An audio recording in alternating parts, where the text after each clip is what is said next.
అలాగే నా మీద సామాజిక మాధ్యమాల్లో కానీ వైసీపీకి అనుకూలందరూ రెచ్చిపోయి పిచ్చి పిచ్చి వాగుళ్ళు వాగితే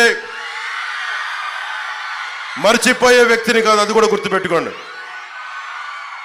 సజ్జల రామకృష్ణారెడ్డి గారు ఒకటే చెప్తున్నా, మా అన్న చిరంజీవి గారి జోలికి రాకు నువ్వు. అజాత శత్రువు ఆయన కాంగ్రెస్లో ఉంటారో ఇంకో పార్టీకి ఇస్తారో వైసీపీకి మద్దతు ఇస్తారో, మీకు వైసీపీకి మద్దతు ఇచ్చిన రోజున నేను ఒక్క మాట మాట్లాడాల, గుర్తుపెట్టుకోండి. సొంత తమ్ముని నేను ఒక్క మాట మాట్లాడాల. 3 రాజధానీలు పాపం మంచిదే అని ఆయన మీరు ఒప్పిస్తే ఆయన పాపం దానికి అనుకూలంగా మాట్లాడారు. ఆ రోజు నేను ఒక్క మాట మాట్లాడాల. రక్తం పంచుకు పుట్టిన తమ్ముడు నేను, అంత అర్థం చేసుకున్న వ్యక్తిని. ఈ రోజున ఆయన కూటమికి మద్దతు ఇచ్చారు లేదా అది నేను ఇంకా చూడాల స్టేట్మెంట్. కానీ సజ్జల రామకృష్ణారెడ్డి గారి స్టేట్మెంట్ నా దృష్టికి వచ్చింది. సజ్జల రామకృష్ణారెడ్డి గారు, మా అందరి ట్యాక్స్ రూపంలో నువ్వు డబ్బులు తింటూ, ఈ మధ్యన కేంద్ర ఎన్నికల సంఘం కూడా చెప్పింది మీరు పార్టీలకి మాట్లాడకూడదని.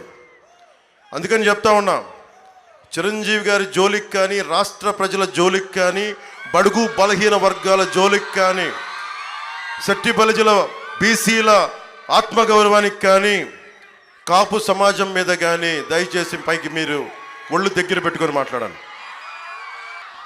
నేను మీ భవిష్యత్తు కోసం ఇది మాకు వదిలేసేయండి. నేను ఒక ఇంపాసిబుల్ టాస్క్ని, అలయన్స్ని పట్టుకొచ్చాను. నేను కన్విన్స్ చేశాను. నేను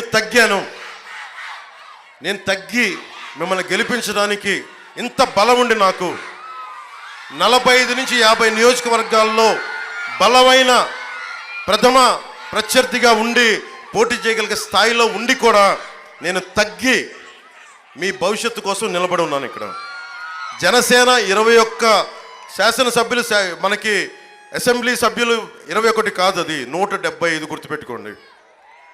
అలాగే టీడీపీ కూడా, భారతీయ జనతా పార్టీ, మేము ఎన్ని స్థానాల్లో పోటీ చేస్తున్నాం, అన్ని 175 స్థానాల్లో జనసేన, టీడీపీ, భారతీయ జనతా పార్టీ ముగ్గురు సమానంగా ఉన్నాం.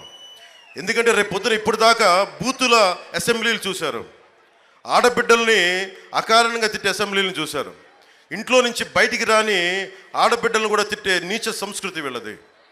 అలా కాకుండా నిజంగా మనకు వశిష్ఠ వారధి గురించి డిబేట్ జరగాలంటే దానికి కూటమి రావాలి. నిజంగా యువతకి ఉపాధి అవకాశాలు రావాలంటే కూటమి రావాలి. డిఎస్సి, మెగా డిఎస్సి నోటిఫికేషన్ రాగానే తీసుకొచ్చే బాధ్యత కూటమి తీసుకుంటుంది. యువతకు ఉపాధి అవకాశాలు కానీ, స్కిల్ డెవలప్మెంట్ కానీ, అన్నిటికంటే కూడా స్వేచ్ఛ. నిజంగా సమాజంలో కావాల్సింది స్వేచ్ఛ కావాలి. నాకు ఇష్టమైన మాట నేను ఈరోజు చిరంజీవి గారికి స్వేచ్ఛ లేదు, రజనీకాంత్ గారికి స్వేచ్ఛ లేదు, వాళ్ళు మామూలు స్టార్లు కదా వాళ్ళు. ఒకళ్ళేమో స్వయాన cabinet minister, former cabinet minister ఆయన కూడా ఒక మాట మాట్లాడితే ఆయన్ని కూడా బెదిరించే పరిస్థితి. ఇక్కడ మన శెట్టిబలిజీ సోదరులను ఎలా బెదిరిస్తున్నారో, ఒకవైపు చిరంజీవి గారిని కూడా సజ్జల రామకృష్ణారెడ్డి గారు అలా బెదిరిస్తున్నారు. మేము వస్తే ఇలా అంటామని. ఇలాంటి బెదిరింపులకి, తాటాకు చప్పుళ్ళకి అస్సలు బెదరం. సజ్జల రామకృష్ణారెడ్డి గారు గుర్తుపెట్టుకోండి, మీ నాయకుడు వైఎస్ జగన్కి చెప్పండి, ఇప్పుడు దాకా ఉన్న రాజకీయం వేరు, పవన్ కళ్యాణ్ తర్వాత వచ్చిన రాజకీయం వేరు. మెత్తగా కనిపిస్తా, ప్రేమతో ఉంటా. ఎవరి కోసం? మా సోదరి మళ్ళీ నా గుండెల్లో పెట్టుకున్న ఆంధ్రప్రదేశ్ తెలుగు ప్రజలను పెట్టుకుంటాం. మీలాంటి దౌర్జన్యాలు, దోపిడీలు చేసే వాళ్ళకి నేను ఎంత కర్కోటకంగా ఉంటానో భవిష్యత్తు మీకు తెలియజేస్తాను.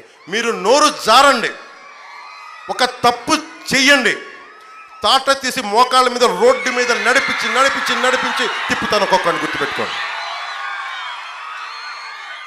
ఒళ్ళు దగ్గర పెట్టుకొని మాట్లాడు జగన్, నువ్వు కూడా చెప్తున్నా నీకు, ఒళ్ళు దగ్గర పెట్టుకొని మాట్లాడు. ఏమనుకుంటావు నువ్వు? ముఖ్యమంత్రి అయితే నీకేమనుకుంటావు? మా జీవితాల్లో స్వేచ్ఛ లేకుండా చేద్దాం అనుకుంటావా నువ్వెంత, నీ బతుకెంత జగన్?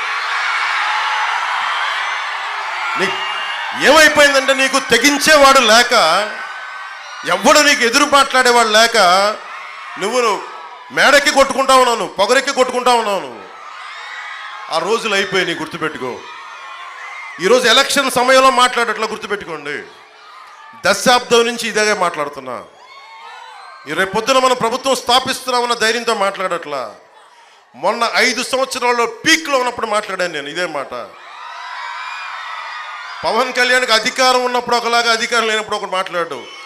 అల్లూరి సీతారామరాజును స్ఫూర్తిగా తీసుకున్న వాళ్ళు మాకు భయాలు ఉండవు. మాకు న్యాయమే ఉంటుంది, న్యాయ పోరాటాలే ఉంటాయి.